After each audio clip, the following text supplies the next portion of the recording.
Christmas can be absolutely crazy if you're at Disney's Hollywood Studios or Epcot Park. Here's what it was like for me as a cast member while I worked there.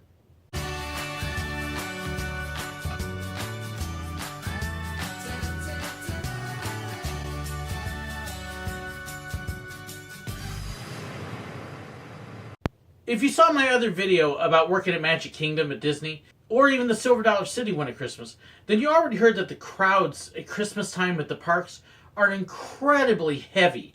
Lots and lots and lots of people.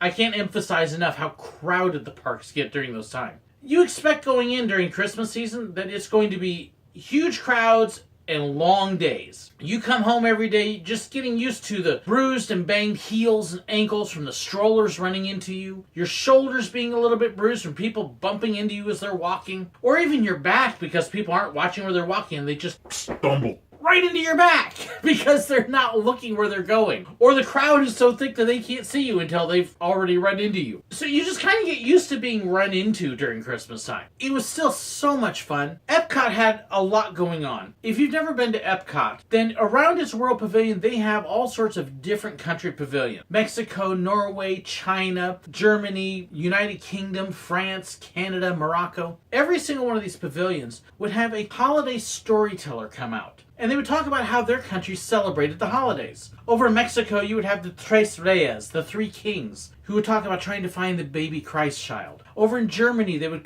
talk about the pickles on the tree and a giant nutcracker would come out. In France, it would be Père Noël, a real skinny Santa Claus figure.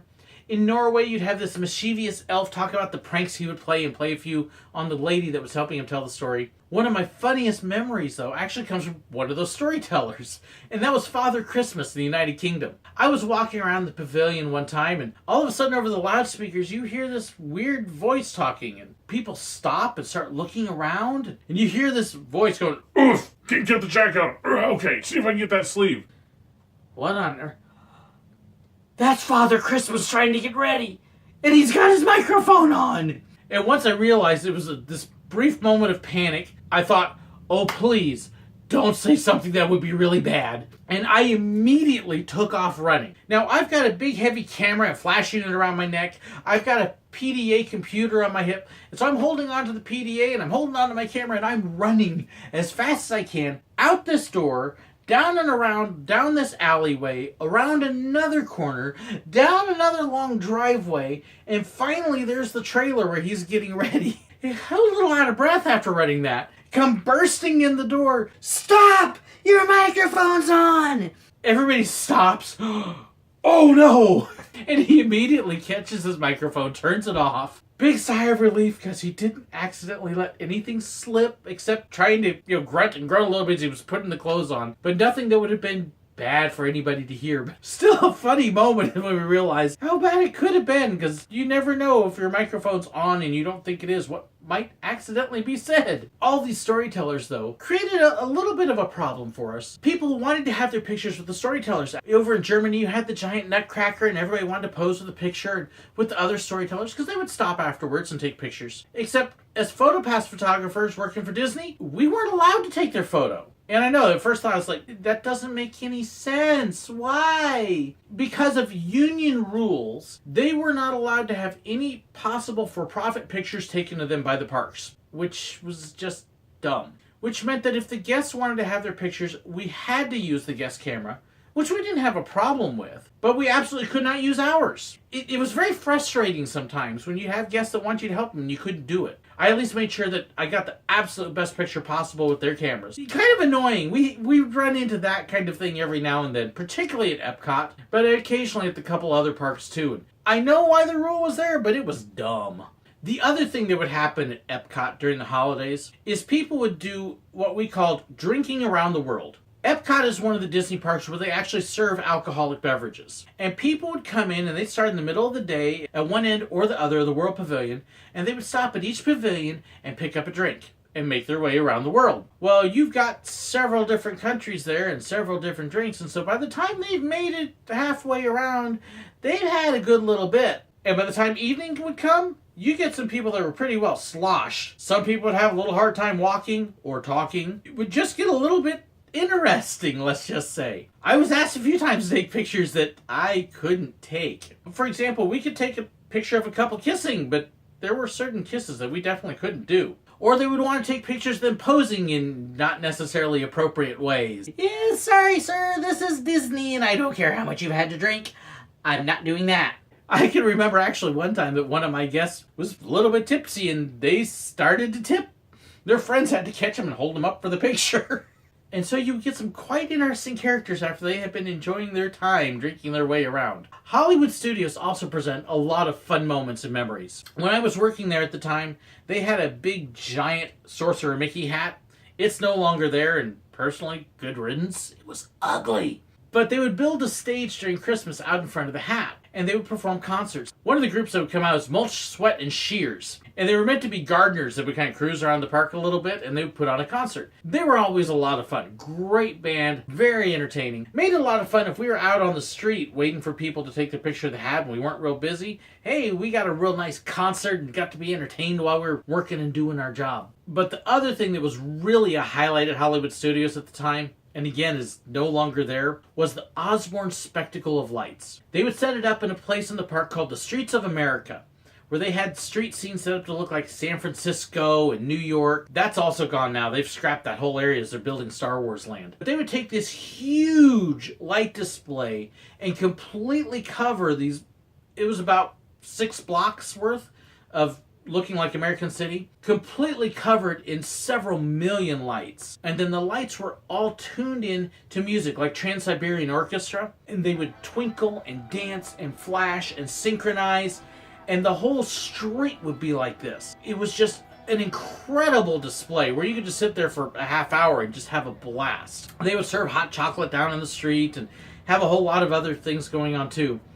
For us photographers, it made it interesting because people wanted their picture with the lights.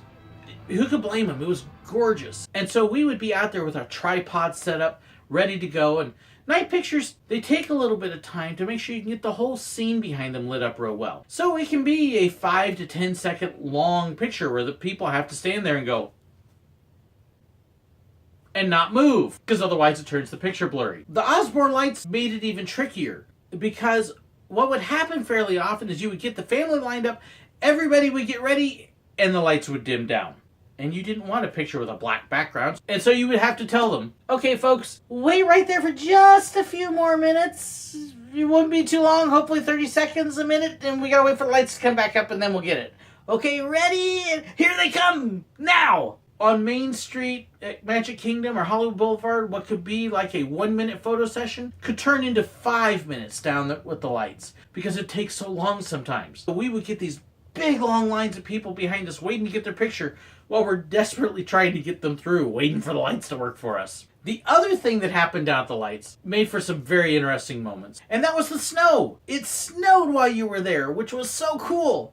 Except the snow they made in Florida was actually giant soap bubbles. And you get these clumps of bubbles that would fall down and fall everywhere, and so it would look like it was snowing. Well, of course, soap bubbles are wet, and we've got cameras and flash units and computers all sitting on tripods with wet snow soap falling down. Not a good mix. And they hadn't thought about that the first year or two that we were out there. So we had to protect our cameras. One of the things that all of us photographers did was we carried around rain gear. We'd actually have a pouch on our back that would have a plastic poncho, a detachable hood, and other things. And we would take the hoods and pull it out and put it up over the camera and kind of wrap the camera in that a little bit to help protect it. A little while later, a year or two down the road, they started to get smart and thought, you know, that's not real good for our cameras. And they actually bought plastic wraps that they could put all around the cameras to help protect them from the snow. But it was always a lot of fun.